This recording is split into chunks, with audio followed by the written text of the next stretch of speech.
ایک صحابی تھے حضرت ابو فاطمہ رضی اللہ تعالیٰ عنہ، یہ ترمذی شریف کی حدیث ہے.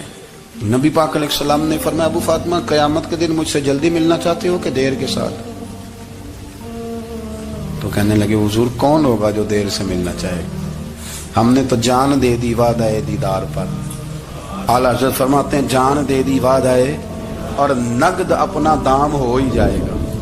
مجھے لگتا ہے کہ یہ سودا نقد و نقد ہو جانا ہے، چونکہ ہم نے جان دے دی وعدہ دیدار پر. آپ نے وعدہ کیا تھا کہ مریں گے تو پھر زیارت ہوگی، تو مر گئے ہم زیارت کی خاطر. جان دے دی وعدہ دیدار پر تو نقد اپنا دام ہو ہی جائے گا. اے رضا ہر کام کا ایک وقت ہے، دل کو بھی آرام ہو ہی جائے گا. تو حضرت ابو فاطمہ رضی اللہ تعالیٰ عنہ سے نبی پاک صلی اللہ علیہ وسلم نے فرمایا جلدی ملنا چاہتے ہو کہ دیر سے؟ اس کی حضور فٹافٹ ملنا ہے، میں نے قیامت کے دن آپ سے جلدی ملنا ہے. تو نبی پاک علیہ السلام نے فرمایا پھر اس طرح کرنا، دنیا میں رہ کے سجدے زیادہ کرنا، پھر سجدے زیادہ کرنا، قیامت میں ملاقات جلدی ہو جائے گی، قرب ملے گا تمہیں. اپنے بچوں کے اندر دیکھیں نا، ہم شوق پیدا کرتے ہیں، ہمیں صحیح لفظ نہیں بولنے آتے پر ہم بچوں میں شوق پیدا کرتے ہیں کہ پتر ڈاکٹر بن جائے گا تو بڑا نفع کرے گا، تو لوگوں کی خدمت کرے گا، ملک و ملت کی خدمت کرے گا، تیرے ابا کا نام روشن ہوگا، تیرے دادا کی تعریفیں ہوں گی. ہم یہ ذوق پیدا کرتے ہیں. ہم اپنے نوجوانوں کے اندر یہ فکر پیدا کرتے ہیں، انہیں ہم سمجھاتے ہیں کہ میاں جب تم پڑھو گے، محنت کرو گے تو فلاں آدمی کی طرح تمہارا نام ہوگا.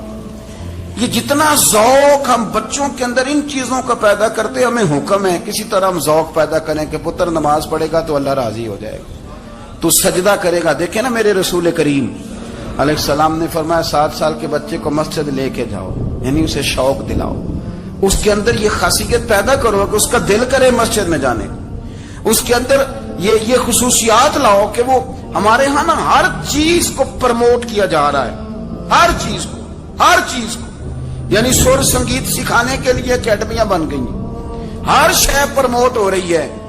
عبادت کا جذبہ کم ہوتا جا رہا ہے، اللہ کا ذوق ہمارے اندر نہیں رہا. اور اتنا مشکل ہم نے اپنے لیے بنا لیا ہے کہ وہ بندہ جو بڑی زبردست مذہبی گفتگو کر رہا تھا اور تگڑی بات کر رہا تھا، کیا بات ہے، لیکن نماز کے بارے میں کمزوری دکھا جاتا ہے، نوافل کے بارے میں وہ چپکے سے نکل جاتا ہے. امام احمد بن حنبل رحمۃ اللہ تعالی علیہ، مسند امام احمد بن حنبل 14 جلدوں میں ہے مارکیٹ میں، اور مجھے تو خیر پسند ہی پڑی ہے، میں نے تو کئی دفعہ پڑھی ہے. اور کیا بات ہے امام احمد بن حنبل، کیسے تگڑے قسم کے محدث تھے اور اللہ نے کتنا انہیں اعزاز عطا فرمایا ہوا. یہ کوڑے بھی کھاتے تھے دین کی خاطر، سارا کرتا لہو سے بھر بھی جایا کرتا تھا. بڑا اعزاز والا شخص تھے، بڑے اعزاز والے. حدیثیں جمع کرنا، حدیثیں لکھنا، حدیث پڑھانا، سارا دن رہتے تھے. کہہ سکتے تھے کہ میں کر تو رہا ہوں کام، اور حدیث بھی موجود ہے کہ عالم عابد سے افضل ہوتا ہے، پر اس کے باوجود امام احمد بن حنبل رحمۃ اللہ علیہ 300 نفل فرض نمازوں کے علاوہ پڑھا کرتے تھے، 300 نوافل روز پڑھا کرتے تھے. ان کے بیٹے نے کہا ابا جی مکان خریدنا ہے تو وہ جگہ کہاں کر کے لوں، بہت ساری آبادیاں. تو فرمایا پتر وہاں لینا جہاں مسجد قریب ہو. میرے رسول کریم سید عالم صلی اللہ علیہ وسلم اتنا پسند کرتے مسجد کو، اتنا پسند کرتے نماز کو کہ رسول کریم صلی اللہ علیہ وسلم تہجد کی نماز بھی پڑھتے، پھر حضور فجر کی نماز بھی پڑھتے. نبی پاک وتر کو الگ کر کے پڑھتے، عشاء کے ساتھ نہیں پڑھتے. یہ تو ہم اس لیے اجازت دی ہمارے بزرگوں نے کہ بعد میں اٹھے گا کون علیحدہ وتر پڑھنے کے لیے، عشاء کے ساتھ پڑھ لے. وتر پڑھتے، تہجد پڑھتے، فجر پڑھتے، اشراق پڑھتے، چاٹ پڑھتے، پھر مغرب کی نماز کے بعد 6 رکعت اوابین پڑھتے، پھر رات کو صلاۃ اللیل پڑھتے. سیدہ عائشہ صدیقہ کہتی ہیں زمانہ سو جاتا اور میرے رسول مصلی بچھا کے کھڑے ہو جاتے.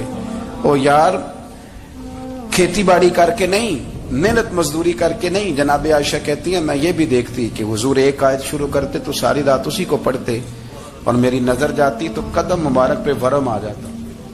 یار نماز پڑھ کے اتنی مشقت کر کے، اتنی جد و جہد کر کے ورم آ گیا. یا رسول اللہ اتنی محنت کیوں کرتے ہو؟ فرمایا افلا اکون عبدا شکورا، کیا میں اپنے رب کا شکر گزار بندہ نہ بنوں؟ صحابہ کا ذوق عبادتوں کا، ریاضتوں کا، تلاوتوں کا، طبیعت ہے ان کی، وہ ایک دوسرے کو. حضرت مولا علی شیر خدا کرم اللہ تعالی وجہہ الکریم کے زمانے میں روم کے بادشاہ نے کہا یار یہ مسلمانوں کا پتہ تو کرو، یہ آخر کیوں اتنے زیادہ مجاہد ہیں. اس زمانے میں جاسوس بھیجنے کا مزاج تھا. اب تو جاسوس پکڑا جاتا ہے، اب تو جاسوس، اور جاسوسی کا شوق ویسے آج بھی ہے. عرض کروں تھوڑی سی بات اس عنوان سے. پتہ کیا ہمارا مسئلہ ہے؟ ہم جہاں جاتے ہیں نا وہاں تھوڑی خوشبو سونگنے کی کوشش کرتے ہیں. وہ کیا ہے تو یہ کیا ہے تو ادھر کیا ہے تو تھوڑا سا ادھر کیا ہے. میرے رسول پاک پڑھیے درود شریف، سارے پڑھیے ذرا زور سے، صلی اللہ تعالی. نبی پاک علیہ السلام نے فرمایا جاسوسی نہ کرنا ورنہ تم بندوں کو خراب کر دو. اور فرمایا اس طرح نہ ہو کہ تم کسی کے اب کھول نہ نکلو تو تمہارے پہلے کھول جائیں. یہ جو ذوق ہے نا یہ ختم کریں، چھوڑیں. مطلب آپ کس چکر میں پڑے ہوئے ہیں؟ اتنی زیادہ توجہ کرنے کی کیا ضرورت ہے؟ اپنے کام سے کام رکھیں. اس میں بندہ تھوڑا سا نا آسان رہتا ہے. یہ جو بہت زیادہ ٹٹولنے والے لوگ ہوتے ہیں نا وہ بےچارے پھر عمر ٹٹولتے ہی گزار دیتے ہیں، اس لیے کہ مزاج ہی بہت پکا ہے. بوری کا منہ کھول کے اندر تک ہاتھ ڈالنا تو پھر کئی دفعہ سامنے سے بچھو بھی لڑ جاتا ہے، خرابی ہوتی. تو جاسوسی کی جاتی تھی. اس نے بھی جاسوس بھیجے کیونکہ قبیلوں کے لوگ تھے، کچھ مسلم کچھ کافر، پہچانے نہیں جاتے تھے لوگ. تو کچھ لوگ اس نے بھیجے، انہوں نے آ کے نا تحقیق کی، ریسرچ کری کہ آخر ماجرا کیا ہے. تو واپس جا کے انہوں نے رپورٹ دی نا روم کے بادشاہ کو. اس رپورٹ کا ایک جملہ بڑا شاندار ہے. وہ کہنے لگا بادشاہ ہمیں مسلمانوں کی کوئی سمجھ نہیں آئی، ہمیں کوئی سمجھ نہیں آئی. انہوں نے کہا بھی کیوں نہیں سمجھ آئی؟ کہنے لگے یار عجیب بندے ہیں، جب رات مسلح پہ بیٹھتے ہیں تو یوں لگتا ہے ان کا دنیا سے رشتہ ہی کوئی نہیں، کوئی کسی کو نہیں جانتا. کوئی اپنے دکھ سنا کے رو رہا ہے، کوئی اپنی بات کر کے رو رہا ہے. لگتا ہے کہ ان کا کوئی رشتہ ہے ہی نہیں جب مسلح پہ بیٹھتے ہیں. اور فرمایا جب سویرے یہ جہاد کرنے نکلتے ہیں تو لگتا ہے ان سے زیادہ دلیر ہی کوئی نہیں. حالانکہ جو مسلحوں پہ رونے دھونے کے لوگ ہوتے ہیں وہ کئی دفعہ جہاد میں کام نہیں کرتے، لیکن عجیب لوگ ہیں کہ رات کے راہب ہیں، دن کے مجاہد ہیں، کوئی سمجھ نہیں آتی. میرے عزیز ان لوگوں نے مسلح آباد کر کے رکھا، تلاوتیں ان کا ذوق رہی، منظر روز پڑھنا، اسباق پڑھنا، وظائف پڑھنا، یہ ان کا ذوق رہا. اعلیٰ حضرت بریلوی رحمت اللہ نے 1000 کتاب لکھی ہے، لیکن الوظیفۃ الکریمہ کے نام سے جو وہ صبح و شام وظائف پڑھتے تھے وہ الگ انہوں نے ان کو بیان کیا. پابندی کے ساتھ اپنی اللہ اللہ کرتے. شیخ شہاب الدین سہروردی رحمت اللہ علیہ اس پر ایک بندے نے اعتراض کیا. اس نے کہا جی آپ کس قسم کے صوفی ہیں، مرید بیٹھے ہیں اور آپ وہاں نفل پڑھ رہے ہیں. یہ بھی بڑا مسئلہ ہوتا ہے نا. جو بندہ ملنے آتا ہے وہ اپنے ٹائم کے حساب سے آتا ہے، اور پھر اس کا یہ بھی خیال ہوتا ہے کہ پیر صاحب جو ہیں وہ چونکہ درویش ہیں تو نہ انہیں روٹی کھانی چاہیے نہ سونا چاہیے، چونکہ وہ درویش ہیں، اور ہم چونکہ درویشوں کے ماننے والے ہیں لہذا ہمارا یہ طریقہ ہونا چاہیے کہ جیسے ہم کہیں درویش ویسے ہی کر جائے. حالانکہ جس کو آپ درویش کہیں گے آپ اس کی مانیں گے، آپ منوائیں گے نہیں، ہمارا مزاج ہوتا ہے. شیخ شہاب الدین پر لوگوں نے اعتراض کی، حضور لوگ ملنے آئے ہیں، زیارت کرنے آئے ہیں، یہ بندے دعا کرانے آئے ہیں، اللہ اللہ کرانے آئے اور آپ نفل پڑھ رہے ہیں. کیا جملہ ہے، کیا حسن ہے، کیا خوبصورتی ہے. فرمانے لگے رب رسول سے مانگنے کے لیے مصلی بچھایا ہے، اگر وہاں سے مانگوں گا نہیں تو تمہیں دوں گا کیا؟ پہلے مجھے کچھ لے تو لینے دو، اگر میرے پلے کچھ ہے ہوگی تو آگے دوں گا نا. تو میں مانگنے گیا تھا کہ یا اللہ دے تیرے بندے لینے آئے، دے تو میں کچھ لوں گا تو آگے دوں گا نا. لیکن ہمارا یہ سٹیٹس، یہ مزاج، یہ شعور نہیں ہے. گپیں، کہانیاں، داستانیں، گفتگو، خطابت، واز، کیا بات. لیکن اگر کچھ کرنے کا کام ہو تو انہی ہم سے ہوتا. میرے نبی کریم علیہ الصلوۃ والسلام نے مصلی سے دل لگانے کا درس دیا، حضور نے توجہ دلائی. صحابہ اس ذوق کے حامل لوگ تھے، وہ کوشش کرتے تھے. جناب صدیق اکبر رضی اللہ تعالیٰ عنہ کا عبادت کا مزاج ہمیشہ قائم رہا. حضرت عمر فاروق ساری رات اللہ کے حضور کھڑے رہے. حضرت عثمان غنی رضی اللہ تعالیٰ عنہ عشاء کی نماز پڑھ کے 2 رکعتوں کی نیت باندھتے تھے، 15 سپارے پہلی رکعت میں پڑھ دیتے ہو. نہ دیکھو دنیا کی طرف، دنیا رلا دیتی ہے. نہ راضی کرو بندوں کو، بندے تھکا دیتے ہیں. نہ پیچھے بھاگو ہر وقت دنیا داروں کے، یہ انسان کو کمزور کر دیتے ہیں. وہ تو کریم ہی بڑا ہے،